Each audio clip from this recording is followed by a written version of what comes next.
Time for post-spring power rankings right here at the Voice of College Football. Please like the video, share the videos out on social media, and subscribe. Lock it in right here at the Voice of College Football. Let's get right to it. In the ACC, we start with number 14, and it's the Virginia Cavaliers coming off a 3-7 campaign. Of course, they did not play the final two games due to the tragedy in which first-year head coach Tony Elliott lost three of his athletes, most recently honored at the NFL Draft. They will have a quarterback battle with Brennan Armstrong moving on elsewhere in the league between Tony Muskett and Jay Woolfolk. Running back Kobe Pace comes in from Clemson. Also a key transfer, Malik Washington, the wide receiver from Northwestern. Among 10 transfers, this again was one of the worst recruiting classes in the Power 5, as it typically is. Another challenge for an academically minded school in Virginia. And with none of these 20 players that were signed for the 2023 class enrolled early. So there's going to be little impact, you would think, on the 2023 season by this class. Virginia is number 14 in our power rankings. At number 13, rival Virginia Tech, and another first-year head coach who had a rough go, and that's, of course, one Brent Pry coming in, where he was defensive coordinator at Penn State. Bad passing attack, probably the worst in the conference, with Grant Wells at quarterback. Will he be the starter again? Well, he's getting pushed by Baylor transfer Kyron Drones.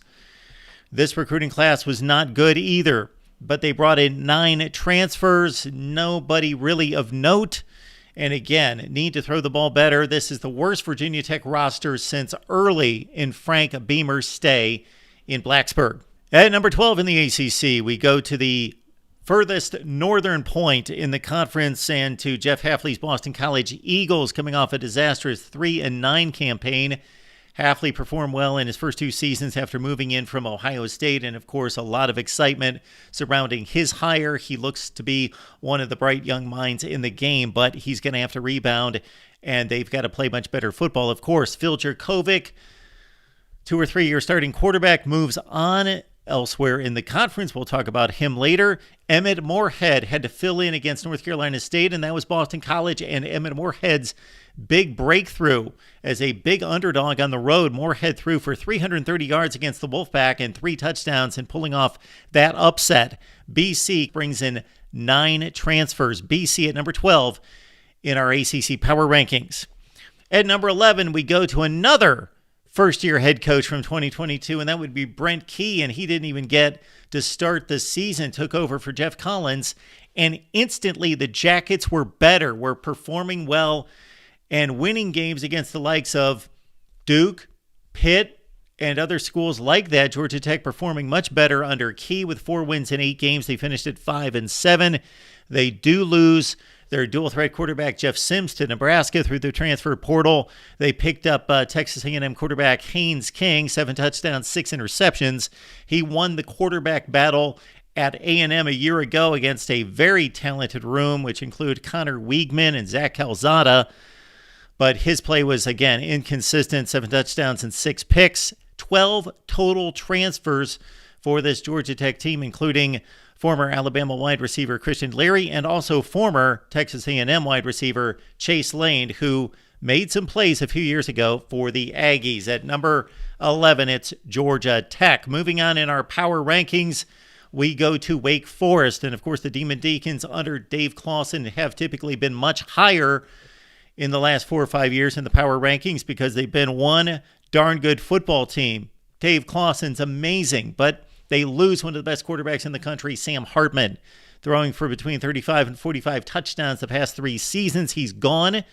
Mitch Griffiths, who had one good start against VMI. He does get to rely on one of the top wide receiver cores in the ACC. Typical developmental recruiting class here at number 66 in the nation, and only 3 transfers. So again, Dave Clawson needing to do what he does best, and that's develop and build this program from the ground up. Wake Forest at number 10 in our power rankings. At number 9 in the ACC, we go to a team and a roster and a program that is much more talented than their ranking, but they have yet to earn anything, and that's Mario Cristobal and Miami, coming off maybe the most disappointing season along with Texas A&M in all of college football, 5-7. Did bring in the 7th rated recruiting class in the country, including 5-star Francis Mauigoa, who looks like he's ready to go right now at offensive tackle. You've got Tyler Van Dyke, who needs to stay healthy. Of course, he had that remarkable 8-game run the previous season, 25 touchdowns, 6 interceptions, but hampered by injuries and poor play at wide receiver for the Canes. They bring in a new offensive coordinator from Houston in Shannon Dawson. Matt Lee, a key addition as an All-American Conference center at UCF. And also, not just Francis Mauigoa, but you got Francisco Mauigoa playing linebacker, and he looks to be a stud coming in from Washington State. At number 9 in our rankings, it's the Canes. Dino Babers in Syracuse at number 8 in our ACC power rankings. The Cuse coming off that 6-0 start in which they then went to Death Valley and had a double-digit lead against Clemson in the second half. They tanked it there, and they tanked the rest of the season, finishing at 7-6 after a bowl loss to Minnesota, the 74th rated recruiting class in the country. The ACC has a larger collection of bad recruiting efforts year to year, Boston College, Wake Forest, Syracuse, and others, than any conference in the country. And Syracuse brought in basically no impact transfers, just 3 total, and this is a program that needs the transfers. Quarterback Garrett Schrader is recouping from offseason surgery. Will he still be the starter? He's being pushed here by Justin Lamson, also Carlos Del Rio Wilson, who got some valuable playing time in 2022. Syracuse has a new offensive coordinator as they have elevated their quarterbacks coach, Jason Beck. He also coached quarterbacks at Virginia, Brennan Armstrong, and some good ones like Zach Wilson at BYU. At number 8 in our ACC power rankings, it's the Orange. I believe our number 7 team in the ACC has undergone a facelift on the sidelines and an upgrade at head coach in one Jeff Brom, replacing Scott Satterfield. Brom coming in from Purdue, and look at what the Boilers did prior to Brom. They were losing 9, 10, 11 football games per season, and yes, he lifted the program, lifted the recruiting. He's one of the best play callers in all of college football, and of course Purdue made it all the way to the Big Ten championship game in 2022. Jeff Brom will not work with a new quarterback. For him, it's a new quarterback for the Cardinals in Jack Plummer, who comes in from Cal. Now, Plummer was Brom's starting quarterback at Purdue, 21 touchdowns, 9 picks for the Golden Bears last season. And so most likely he's going to be the starter. So Louisville with a new quarterback, new head coach, coming off an 8-5 campaign in 2022 as our number 7 team in the ACC. If it weren't for Sonny Dykes, Mike Elko would have gotten everybody's vote as coach of the year in college football in 2022. What a job he did coming in as defensive coordinator at Texas A&M. He's never been a head coach. Duke won 1 of 18 ACC games the previous 2 seasons. And then Elko turns in a 9-4 season. They came within 3 minutes of defeating North Carolina and going to the ACC championship game. What a job by Mike Elko. And also Riley Leonard, who was not expected to be an impact player in this conference. 33 total touchdowns for Riley Leonard. And he's back. One key pickup in the transfer portal to help bolster the secondary would be cornerback Al Blades coming in from Miami. Our number 6 team in the ACC is Duke. Pat Narduzzi has posted the best winning percentage in the Coastal Division of the ACC since he arrived at Pitt. Now, there is no longer a Coastal Division or an Atlantic. You've got to be one of the top 2 to make the ACC championship game, but great job done for the most part by Pat Narduzzi. A 9-4 finish this past season after an ACC championship the previous season. They lose one of the best rushers in college football, Israel Abanikanda, but also they bring in a new quarterback. And this is going to be interesting because Phil Jurkovec impressed me out of the gate at Boston College with an inferior offensive line and weapons. He willed his team to a number of wins, looked like an upcoming great quarterback as a 4-star coming out of Notre Dame.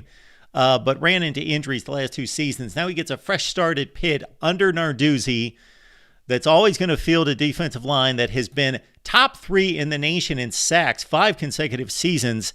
Pitt our 5th-ranked team in the ACC Power Rankings post-spring. Our number 4 team in the ACC is North Carolina State, coming off a typical Wolfpack season of 8-5 with a bowl loss to Maryland. Dave Doran's crew has a new starting quarterback. Devin Leary, one of the best in the ACC, off to Kentucky. 2 years ago, he threw 35 touchdowns with just 5 picks.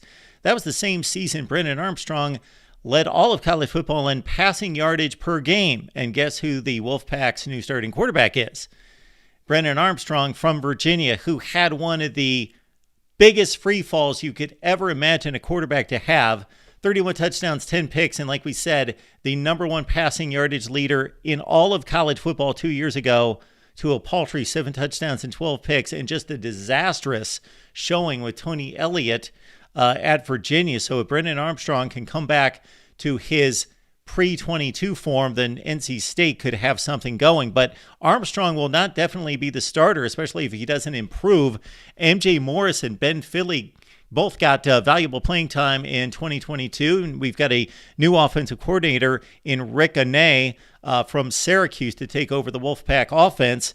Disappointing recruiting class by North Carolina State standards, and what you would expect out of this program that's starting to gain some national acclaim and starting to mount some 8 and 9 win seasons with a 40th ranking in the 2023 recruiting class. Our number 4 team in the ACC is NC State. Drake May is getting plenty of preseason hype as one of the front runners for the Heisman Trophy after a 45-touchdown season in 2022 and leading the Tar Heels to 9 wins, but the Heels faltered badly down the stretch, lost some games to some bad opponents, and got wiped out again down the stretch, losing the ACC championship game by 29 points, losing a late lead against Oregon, although they acquitted themselves nicely in the Holiday Bowl. They've got 10 transfers coming in, and the 30th rated recruiting class in the country. Mack Brown took over the program, instantly elevated. Now we see a bit of stagnation here, and now North Carolina is not going to be able to rely on a weak Coastal Division, as they've got to be one of the top 2 to make the conference championship game. Our number 3 team in the ACC, UNC. Our post-spring number 2 team in our ACC power rankings, Clemson, Florida State, Cade Klubnik, Jordan Travis. We're going with Clemson at number 2. The Tigers did not look good down the stretch. They did enough to hang on for an ACC championship. I know they won the title game by 29 points against North Carolina, but bad losses in regards to their performance, losing by 3 touchdowns in South Bend, losing the bowl game with Cade Klubnik at quarterback, and of course, losing to South Carolina for the first time since 2013. Yes, so Cade Klubnik, he looks like a star in the making, but he's got much to learn, and he's got one of the best in the business to do so from. Offensive coordinator, of course, Garrett Riley comes in from TCU, and there were rave reviews across Clemson media in evaluating the offensive upgrade during the spring. Now, we shall see. The offense does look better. That's what we're hearing. The wide receivers need to step up as well. This crew used to be the best in the nation, and recent play on the perimeter has not been good for the Clemson Tigers. Top 10 recruiting class, number 11 in the nation. Top 3 signees are all defensive linemen, and the one guy that's standing out is Peter Woods. He looks like he is ready to play right now. Our number 2 team in the ACC post-spring, Clemson. Now at number 1 in the ACC, is this a vintage Florida State team? We shall see. 10-3. 5-3 in the conference, lost 3 consecutive games to ranked teams. Then they went on that 6-game run at the end of the season to close it out. But who did they beat? Oklahoma, probably the best team in that 6-game run, and the Sooners lost 7 games. LSU was the best win, of course, for the entirety of 2022. And voila, of course, Florida State opens up against LSU in Orlando. That is going to be a huge one. NFL draft decisions went Florida State's way. They only had 1 draftee this past weekend, and Jared Verse, the most notable of the guys that decided to stay. Jordan Travis now looks like the best quarterback in the ACC. They did lose Micah Pittman at wide receiver, but Hakeem Williams appears to be ready to roll and ready to be one of the best freshman wide receivers in the game from a class that ranked in the top 16 in the nation. This is a top 5 transfer ranking team with 9, including Jaheim Bell coming in from South Carolina. Also, Fentrell Cypress, the cornerback at Virginia, one of the best in the conference as well. So Florida State, well fortified, as Mike Norvell has done an outstanding job in the transfer portal, and he's improving his recruiting game as well. At number 1 in the ACC in our power rankings, FSU. Join us each and every Wednesday for our Florida State live show. That's Wednesday at 6 p.m. Eastern Time on our Florida State channel. Clemson with Jordan Bowman and Tiger Paw Craven. They go live with Clemson Football Talk every Thursday at 9 Eastern on our Clemson channel. We've got Miami Football Talk every Wednesday night with Cam Underwood from State of the U at 7 p.m. Eastern Time on our Miami channel right here at the Voice of College Football.